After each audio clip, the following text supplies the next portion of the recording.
Hello everyone, my name is Saravind. I am working as an assistant professor in Department of Mechanical Engineering at Kungunad Engineering College of Technology. Today we are going to see about a topic in design of machine elements under the regulation of 2024. The topic today we are going to see is couplings. So this is the site plan which we are going to see for the today's session. First thing is about introduction, types of shafts and couplings, coupling uses, requirements of good shaft coupling, coupling maintenance and failure. So coupling is a mechanical element which couples two shafts which enables motion to be transferred from one element to another. These are the types of couplings. First thing is about a rigid coupling. It connects two shafts which is perfectly aligned together as shown in figure. And in case of a rigid coupling, we have three types: sleeve or muff coupling, clamp coupling, flange coupling. In case of a sleeve or muff coupling, it is a basic type of a coupling. It consists of a pipe whose bore is finished to required tolerance reached other shaft size. Second is clamp or split muff coupling. So it is clearly shown in the figure. It is made up of two halves. So it can be made into split into two half and connected as depending upon the shaft size. Final is flange coupling, which is universally used for many engineering applications. So it has two separate cast iron flanges. Each flange is mounted on the shaft and a key to it. The two flanges are coupled together with the help of bolts and nuts. So these are initially we seen about the fixed couplings. Now we are going to come into the flexible couplings.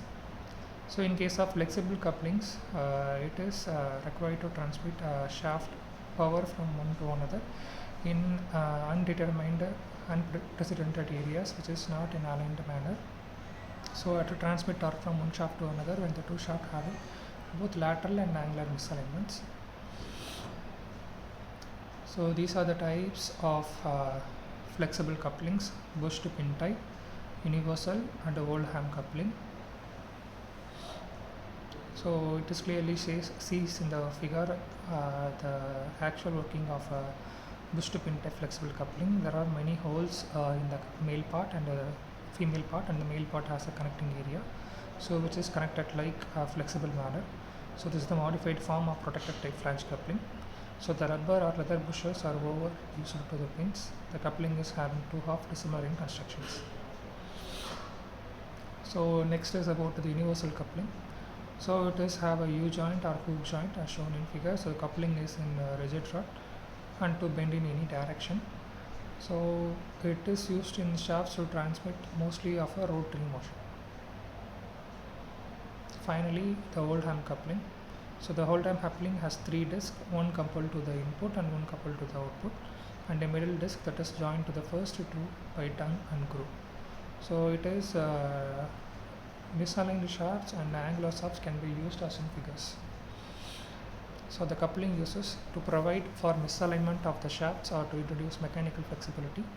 So to reduce the transmission of shock loads from one shaft to another, to reduce protection against overloads, to alter the vibration characteristics of rotating units, to connect driving and driven shaft.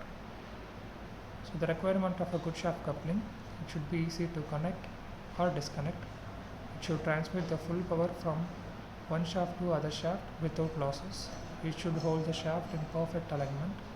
It should reduce the transmission of shock loads from one shaft to another shaft. It should have no projecting parts. Finally, the couple maintenance and failure. So performing visual inspection, checking for signs of wear and cleaning couplings should be done regularly. Checking and changing lubricant regularly if couple is lubricated. Documenting the maintenance performed on each coupling along with the date. Coupling failure.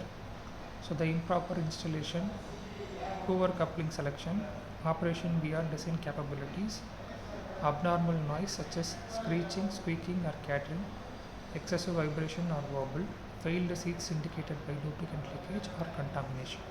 Thank you.